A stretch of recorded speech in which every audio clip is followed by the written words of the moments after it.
Hello বন্ধুরা, আজকে আমরা গণিতের খুব গুরুত্বপূর্ণ একটি টপিক যার নাম হচ্ছে বোট অ্যান্ড স্ট্রিমস নিয়ে কথা বলবো।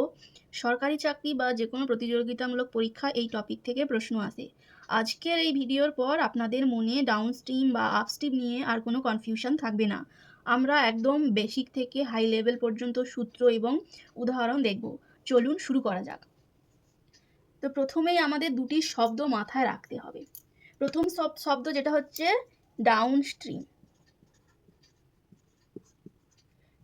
ডাউন স্ট্রিম যেটাকে কিনা বাংলায় বলে অনুকূল।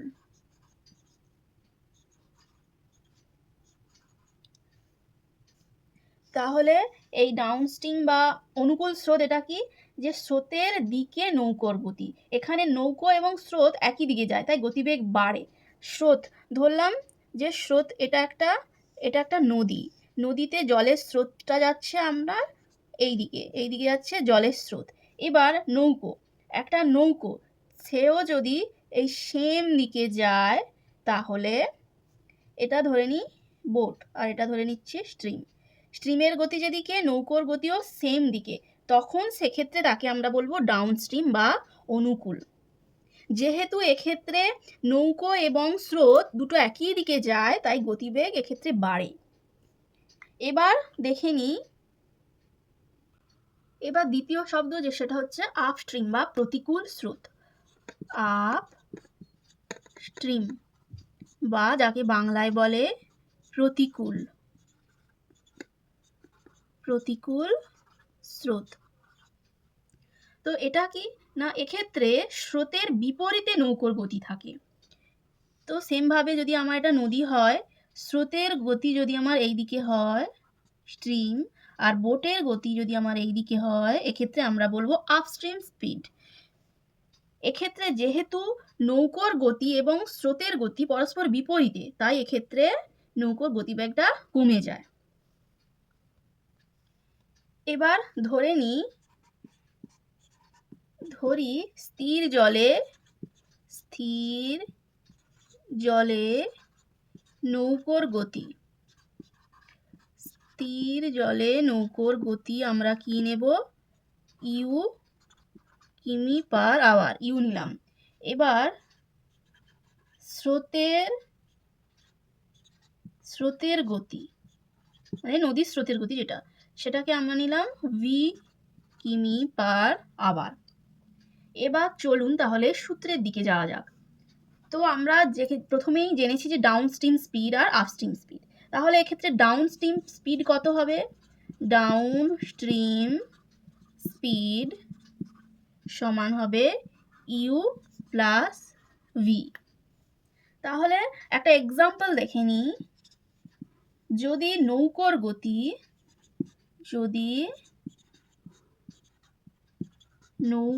গতি 12 কিলোমিটার পার আওয়ার হয় এবং স্রোতের গতি যদি 3 কিলোমিটার পার আওয়ার হয়, এক্ষেত্রে আমার ডাউন স্ট্রিম স্পিড সমান হবে ইউ প্লাস ভি।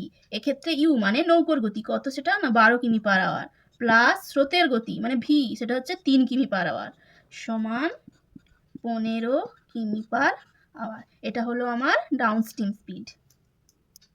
এবার আমরা আপ স্ট্রিম স্পিড বা প্রতিকূল গতি সূত্রটা জেনে নিই।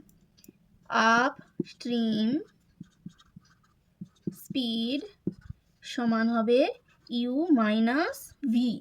একটা এক্সাম্পল দেখে নিই। যদি এক্ষেত্রে সে একই এক্সাম্পল যদি নেই, মানে নৌকোর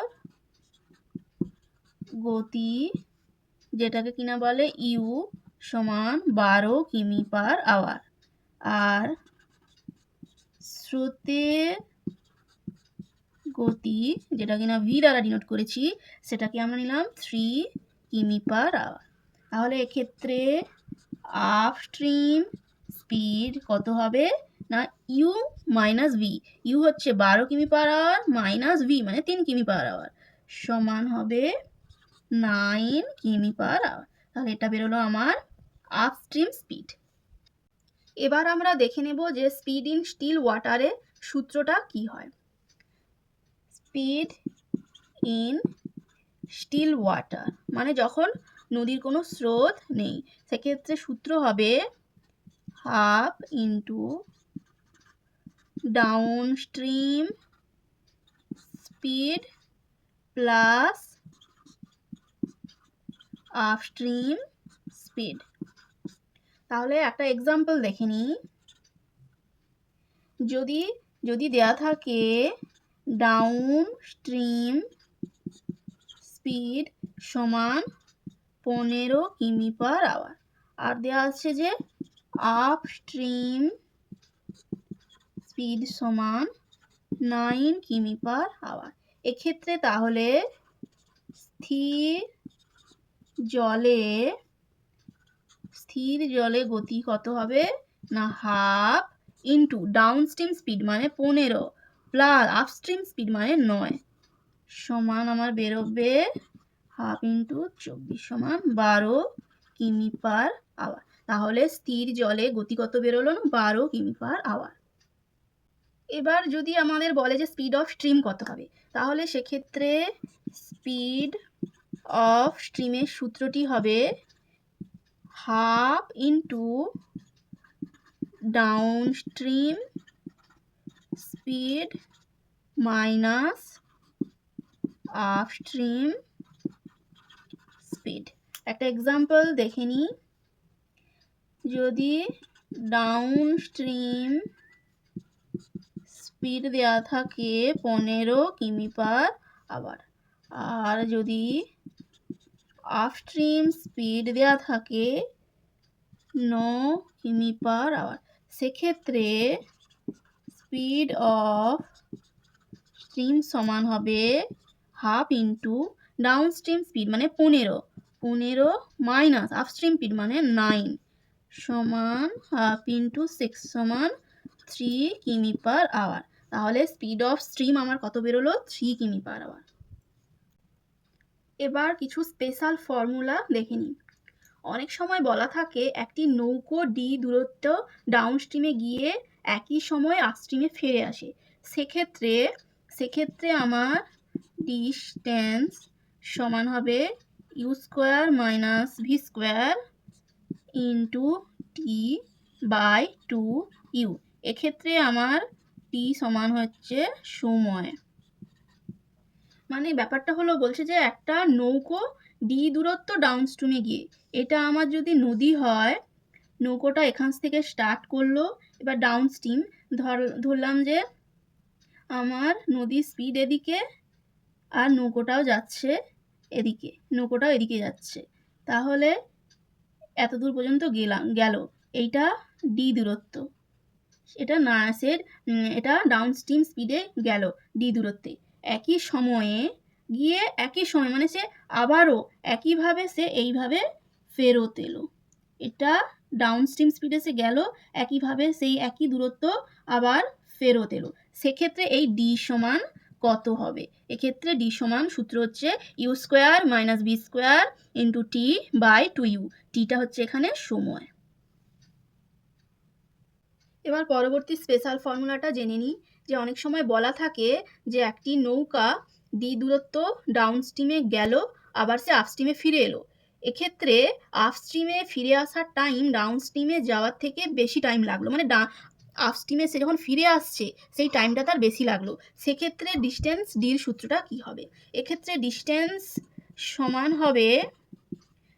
সমান u square minus v square into t by 2v। টিটা এখানে সময়। তাহলে সূত্রটা আরেকবার এক্সপ্লেন করি। যে এটা আমার নদী ধরে নিলাম, এদিকে স্রোতের গতি এদিকে, এবার একটা নৌকো সে এদিক থেকে এখানে গেল, এটা ডি দূরত্ব, সে এদিকে গেল ডাউনস্ট্রিম স্পিডে, এবার সে এই একই দূরত্ব আবারও সে ফিরে এলো আপস্ট্রিম স্পিডে, এদিকে সে ফিরে এলো, এবার তার ডাউনস্ট্রিমে যেতে যে সময়টা লাগলো আপস্ট্রিমে ফিরে আসতে, তার টি পরিমাণ বেশি সময় লাগলো, সেক্ষেত্রে ডি সমান কত হবে? সেক্ষেত্রে ডি সমান হচ্ছে u square minus v square into t by 2v।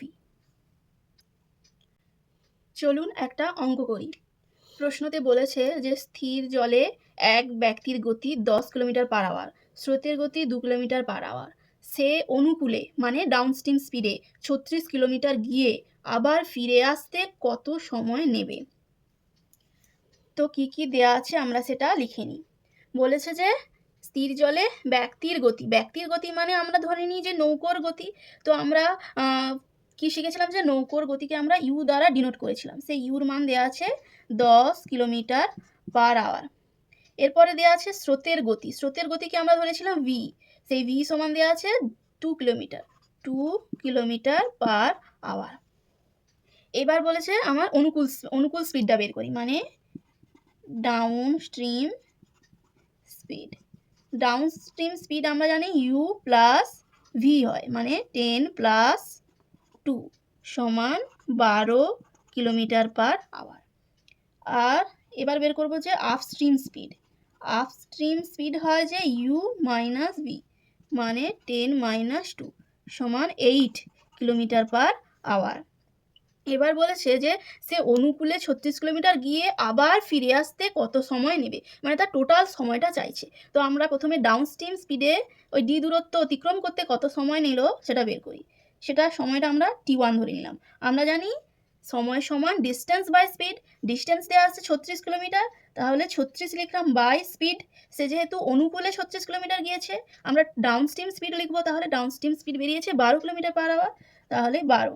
তার মানে আমার বেরোলো 12 3 36 মানে 3 আওয়ার। এবার আমরা বের করবো সে ফিরে আসতে, মানে আপস্ট্রিম স্পিডের সে ফিরে আসতে তার কত সময় নেবে। এক্ষেত্রে আমরা সময়টাকে t2 নিয়ে নিলাম। সেই একইভাবে সে একই ডিস্টেন্স আবার সে অতিক্রম করছে ফিরে আসার জন্য, তাহলে ডিস্টেন্স সেই 36ই থাকলো বাই তার আপস্ট্রিম স্পিডটা কত, এক্ষেত্রে 8, তাহলে 8। এবার আমরা কাটাকুটি করি, 4 2 8 4 9 36, মানে 2 4 8 2 5 10, 4.5 আওয়ার। তাহলে তার মোট সময় এই টোটাল জার্নিটা, মানে ডাউনস্ট্রিমে গিয়ে আবার আপস্ট্রিমে ফিরে আসার যে টোটাল জার্নিটা, তার এক্ষেত্রে কত সময় লেগেছে টোটাল জার্নিটা করতে, সেটা হচ্ছে মোট সময় সমান t1 প্লাস t2, মানে 3 প্লাস 4.5 সমান 7.5 আওয়ার। তাহলে তার টোটাল জার্নিটা করতে টাইম লেগেছে 7.5 ঘন্টা। আশা করি বোট অ্যান্ড স্ট্রিম টপিকটি পরিষ্কার হয়েছে। মনে রাখবেন মেন ট্রিক হলো ইউ, সেটা হচ্ছে নৌকোর গতি, আর ভি মানে স্রোতের গতিকে আলাদা করা, মানে কোনটা ইউ হবে আর কোনটা ভি হবে সেটা আগে চিনে নেওয়া। ভিডিওটি ভালো লাগলে লাইক করুন, কমেন্ট করে জানান পরবর্তী টপিক কী চান, এবং সাবস্ক্রাইব করতে ভুলবেন না। ধন্যবাদ।